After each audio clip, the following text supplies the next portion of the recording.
suivre nañu ñun ñëpp déclaration Ousmane Sonko bi démb une déclaration qui était très attendue d'ailleurs donc loolu moo tax ñëpp suivre nañ ko avec beaucoup d'attention li tax ñu gën ko suivre nag gën ko accorder du crédit mooy ne mbiru Sweet Beauté bi dafa jël tournure bu bees tournure bu bees bi nag mooy procès bi nga xamante ne jàpp nañu ko te nañu ne dañ koy yóbbu ci chambre criminelle donc ki nga xamante ne moom la ñu accusé di Ousmane Sonko bi nga xam ne liñ ciy njëkk jàngat mooy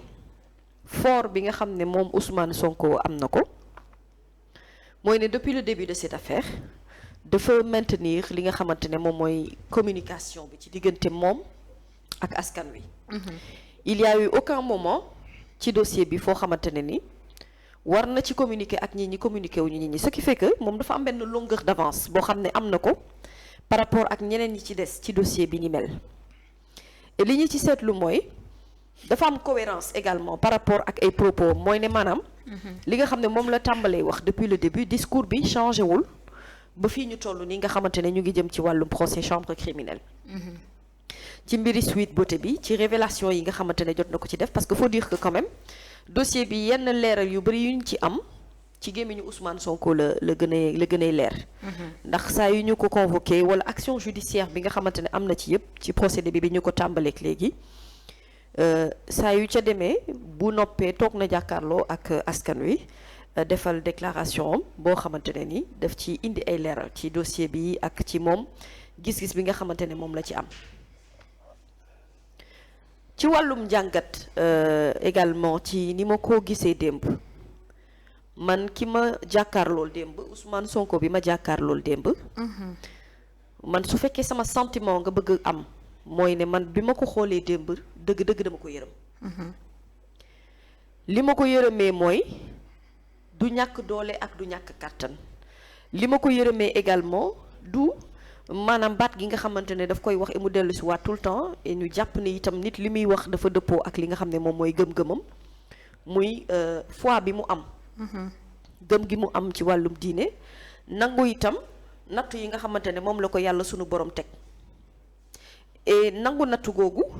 mooy tax également muy prévenir ci li nga xamante ne moom mooy xew mais yërmande gi li ko indi mooy dama ko xool muy wax ma gis ci expression visage am nit koo xamante ne dëgg-dëgg li ñu koy teg diis na te moom sax d'ailleurs mu nangu ko parce que nee na c'est le seul homme politique boo xamante ne depuis des années dafay dund moom li mu jàppee acharnement ci li nga xamante ne moom moo jëm ci mbiri boppam njëkkee ko ci mbiri impôt et domaine depuis 2016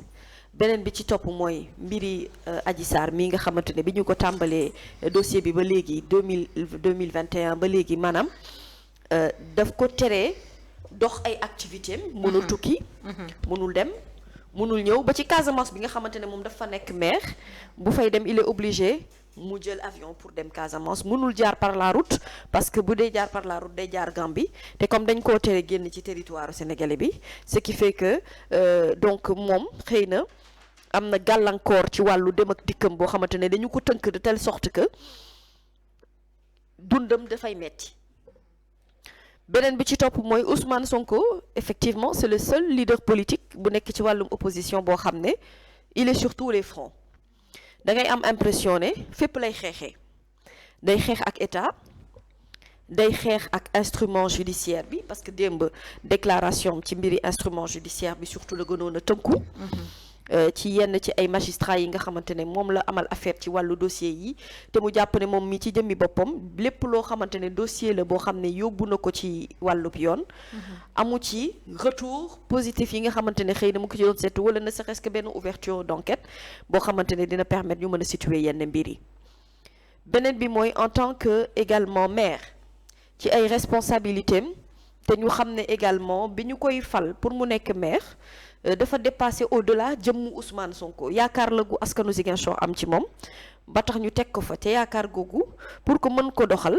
il faudrait que non seulement mu mën a jot ci li nga xamante ne moom mooy subvention yi koy permettre mu mën a liggéey mais déplacement yi muy def ci wàllum bitim réew moo koy permettre également muy signer ay partenariat yoo xam ne bu ñëwee askanu Ziguinchor bi nga xam ne moom la jiite dina ko mën a permettre mu mën ko yëkkati. te ku ne xam ne réew mi ci wàllum résultat lañ lay jugé. mooy ne bu ñu la falee dénk la dara surtout ñoom ñi nga xamante ne ñooy maire yi nekk ci Yewwi Askan Wi duñ leen baal dara. parce que dañoo jàpp ne dafa am lu fi nekkoon. ba tax ñoom ñu soppi indi leen pour que mu mën a amal rupture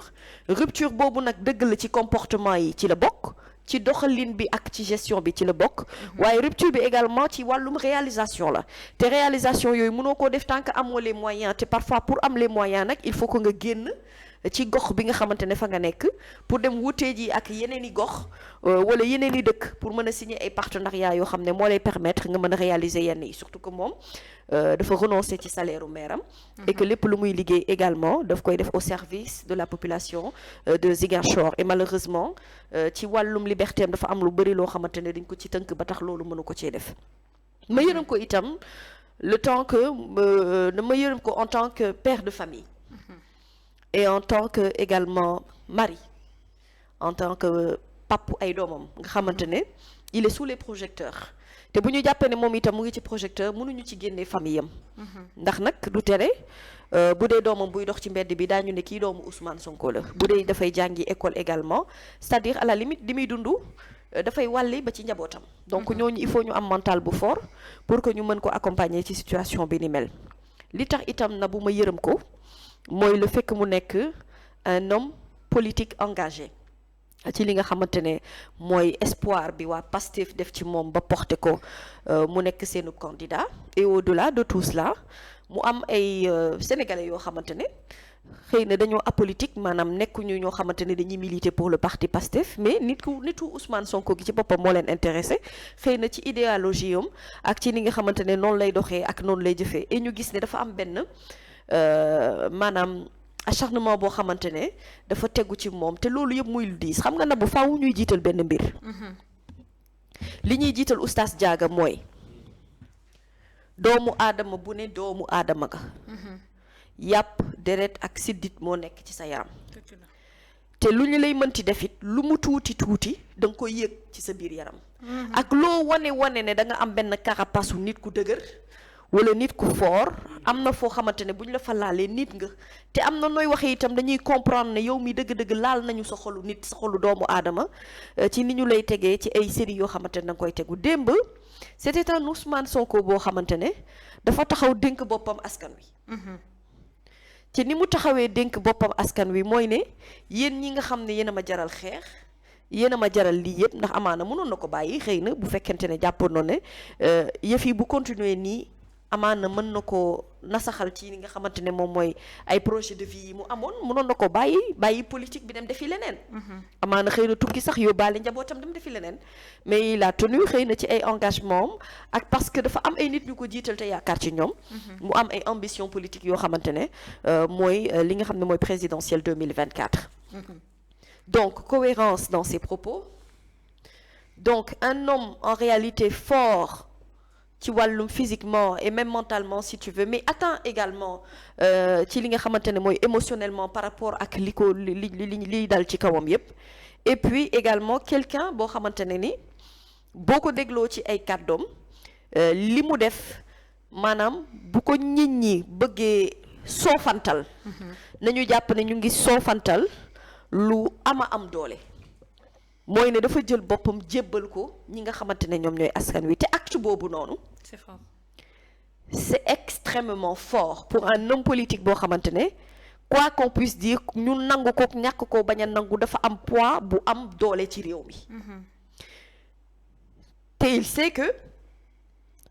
tey jii il n'est pas seul quel que soit Alpha ak lu mu metti am na mbooloo moo xamante ne moom moo taxaw ci ginnaawam di porter li nga xam ne moom mooy combat wam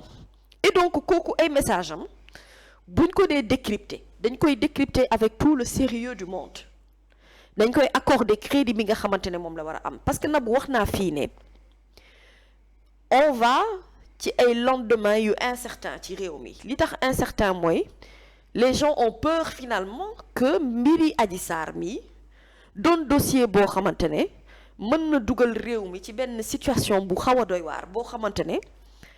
amaana ci ni mu ko waxee ak ci li nga xam ne moom mooy dëgg-dëgg nag dossiers yi ñuy jote yëkkati yëpp teg ko ci table bi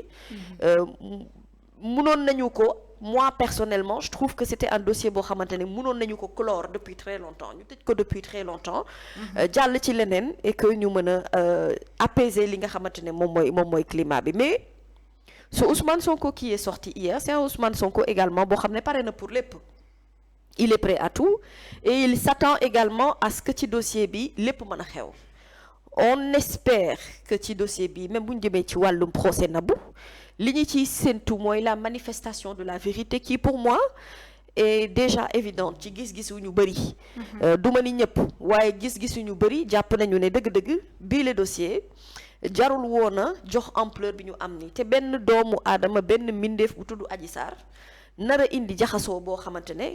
nit ñi xëy na ñu ngi koy xool nii ñi ngi koy néewal mais lu jaruta néewal ci réew la parce que lu mën a indi lu nekk la et Nabou dëgg mooy njëkk dëgg mooy mujj cim réew itam responsabilité la kenn ku nekk surtout ci ñi ko jiite ñu fexe ba li nga xamante ne maanaam mu am séparation de pouvoir de telle sorte que lépp loo xamante ne sax dafa ñeel ci wàllub yoon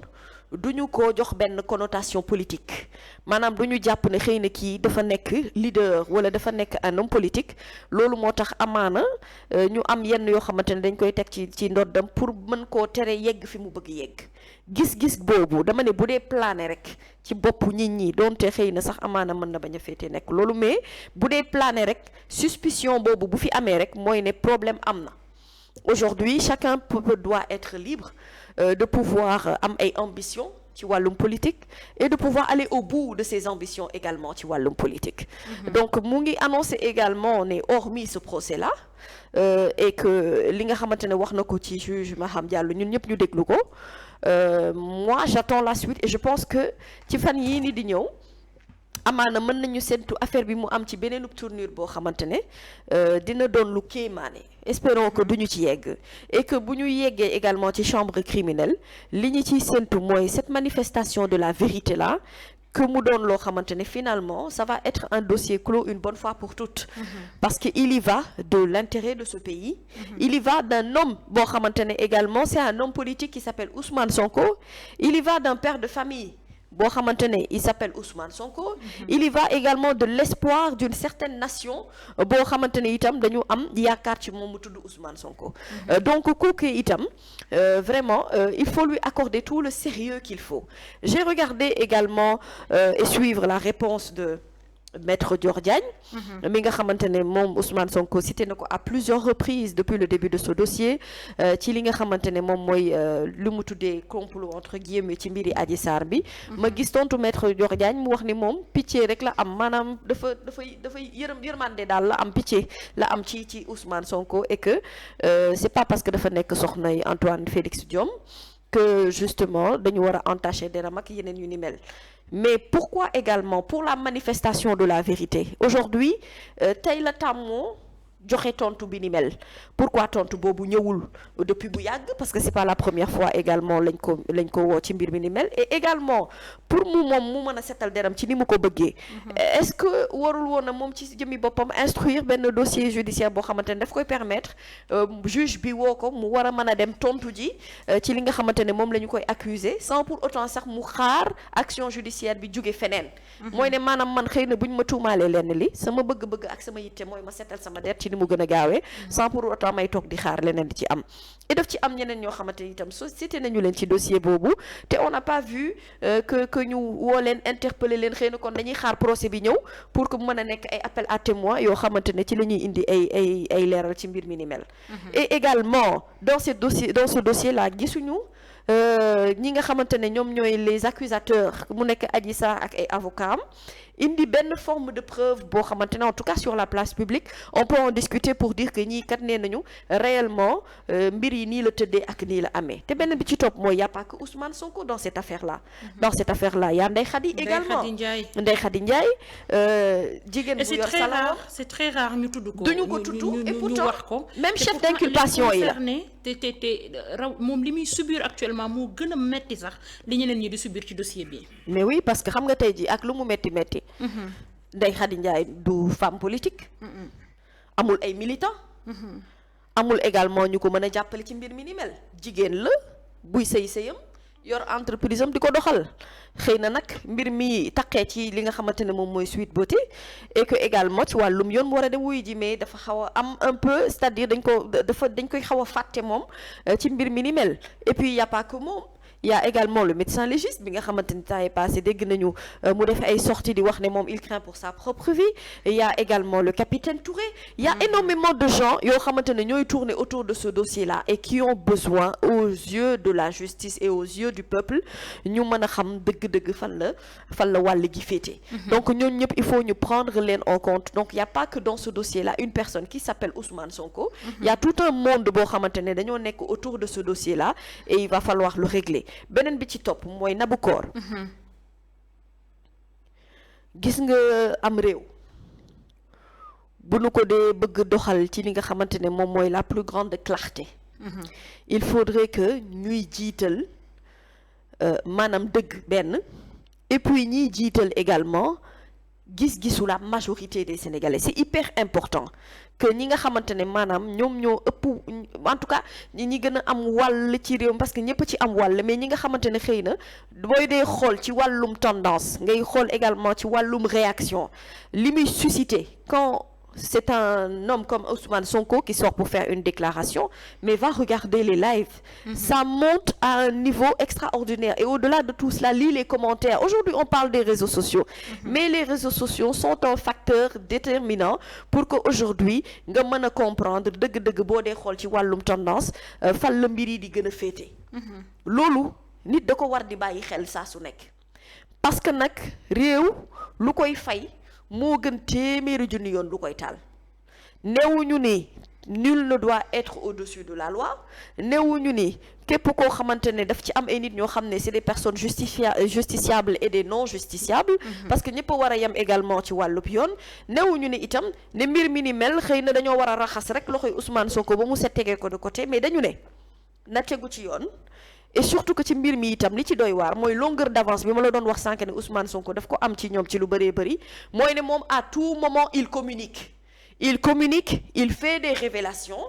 dafay leeral ay mbir ci li nga xamante ne moom moo jëm ci wàllu dossier bi et y a que lui qui parle moi je ne vois pas de répondant sérieux boo xamante ne dina apporter ay réponses à la mesure bi nga xamante ne moom la Ousmane Sonko xëy na peut-être di leen incriminer pas une pas deux pas 3 fois mais à plusieurs reprises ci ay déclarations di leen citer nommément te kooku wax naa la kon ragalul xëy na peut-être que nit boo amee fitu sañ-sañ na la yow oustaz Diaga benn yow oustaz Diaga ñaar yow oustaz Diaga ba muy ñetti yoon kooku ragalul oustaz Diaga finalement ragalul li nga xamante ne moom moo ci mënti topp mooy ne moom c'est quelqu'un qui est assis sur des dossiers qui est accompagné par des avocats et au-delà de tout cela qui est accompagné par une majeure partie de la nation sénégalaise donc kooku itam boo dee séq ak moom dëgg-dëgg lu mat a bàyyi xel la comprendre naa ne mën na tiital nag képp koo xamante ne yaa fi nekk boo dee xool ne xëy na yow tey jii position bi nga xamante ne moom la nekk yow nekkoon nga fa yaa quelques années nga amoon fa soutien yooyu noonu mais nag yàlla mënta ànd ak benn nit boo xamante ne yaa fiy nekk abadan dayi man dappat à un moment donné il faudrait que tendance bi change et la tendance a changé en faveur de Ousmane Sonko c'est ça la vérité qu'on l'accepte ou qu'on ne l'accepte pas loolu moo am tey jii doole gi dayo gi wóolu gi kàttan gi ñu ci bëri ci ndawu sénégalais foo ci mënti dugg moo xam ci transport moo xam ci grand place moo xam ci bopp koñ yi moo xam ci mbedd yi moo xam ci marché yi fu mu mënti nekk la majorité mi nga xamante ne moom la ñuy waxal dañu naan la ñun Ousmane Sonko vision bi mu am idéologie bi mu am loolu la ñu ànd ak moom te dañoo jàpp ne également dafa am benn forme d'injustice boo xam ne dafay tegu ci kawam te saa su nekk dafay nekk ci combat di xeex bu amul àpp te nag Sénégal bugguñu kuy néewal nit doole ne serait-ce que nag ñu jàpp ne nag néewal doole dafa am rek dañ koy gën a kàttanal gën koo dooleel te tey jii doole ge kàttan gi mu am ñoom ñoo ko jox Ousmane Sonko ñoom ñoo ko doolelee noonu ba de telle sorte que finalement il a la compassion et également am na ñi nga xamante ne moom mooy njàppandalu sénégalais ci mbir mi ni mel. Donc vraiment on attend de voir ce dossier là comment il va évoluer parce que hier il a fait de nouvelles révélations et demul ci n'importe qui dafa laal magistrature complètement ci li nga xam ne mooy mbir mi ni mel et qu'est-ce qui va se passer est-ce que ñoom également kon dañuy jëlaat Ousmane Sonko amaat beneen plainte boo xamante ne dañ koy tegaat ci ndoddam. Qu'est-ce qui va se passer en réalité? Moi, j'ai peur de comment ce dossier-là, il avance. Et j'ai peur des représailles yi nga xamante ne mën na ci am également. te wax na ko moom ci début conférence de presse am nee na mbir mi boo moytuwulee moom mooy dugal réew mi ci guuta goo xamante ne vraiment dossier bi ni mel moom mooy nar a jaxase li nga xamante ne moom mooy Sénégal. et fi may tëjee na ma jeexalee foofu bàyyi xëy na oustaz Diaga wala nga relancer Nabou. mooy ne bi muy tëj itam dafa am lu am solo li mu doon wax. et dafa rejoindre un peu li nga xam ne moom mooy ñun personnellement suñu vision et ñu wax ko également ci plateau bi lu bëri yoon te yàlla xam na ne déggoowu ñoom moi je ne connais même pas Ousmane Sonko mais dafa am loo xamante ne daf ko wax ci li nga xamante ne moom mooy kilifa diine yi muy doon fàttali kàddu maam Abdoul Aziz Sy Dabakh fii la ñu ko waxee woon ci plateau bi te fii itam la ñu tegee woon ay kàddoom doon fàttali yeneen kàddu kilifa diine yi nga xam ne axtu woon nañu ci situation bi ni mel donte yeggseeguñu fi woon ñoom ñu ngi ci dëgg ñun ñi ñu ngi ci fen ci bu ni noonu lañ ko mën a waxee mais am na loo xamante ne yeewoon nañu ci askan wi te nag kilifa lii waree fam également cim réew bu